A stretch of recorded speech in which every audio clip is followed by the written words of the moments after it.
Emmanuel Macron, en vantant la mise en œuvre de la réforme de l'assurance chômage, mentionne le problème des emplois, c'est un vieux problème, hein, des emplois non pourvus, et on peut dire qu'il a, selon vous, exagéré le chiffre de ce nombre d'emplois, hein. Oui, Emmanuel Macron, le 10 novembre dernier, qui a beaucoup insisté. Notre économie crée de très nombreux emplois en France et pourtant, énormément d'offres restent sans réponse. Écoutez.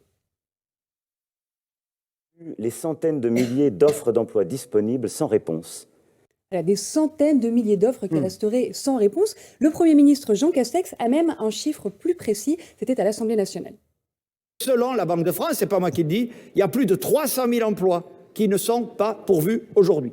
Alors, selon la Banque de France, c'est aussi ce que dit la ministre du Travail, Elisabeth Borne, qui cite le même chiffre et qui dit même, elle, que ce serait 300 000 emplois durablement non pourvus. Alors nous avons tous répété, hein, même moi, les fameux 300 000, c'était semble-t-il établi. Mathilde Gracia, c'est faux. Vous allez nous l'expliquer. D'abord, vous avez contacté la Banque de France. Ils étaient un peu étonnés, non? Ils étaient un petit peu étonnés d'être cités par de très nombreux responsables politiques pour avancer ce chiffre. Regardez ce qu'ils nous ont répondu.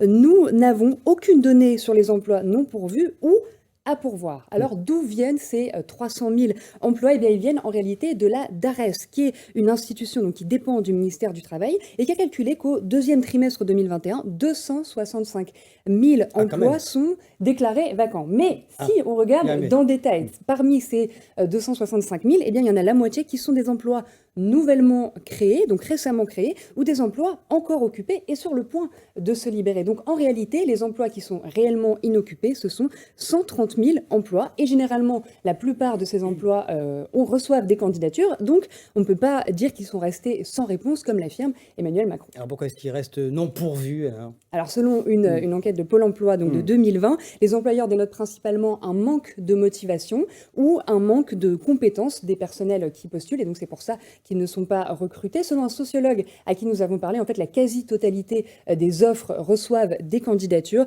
Donc pour conclure, on ne peut pas dire qu'il y a des centaines de milliers d'offres d'emploi sans réponse, comme le dit Emmanuel Macron.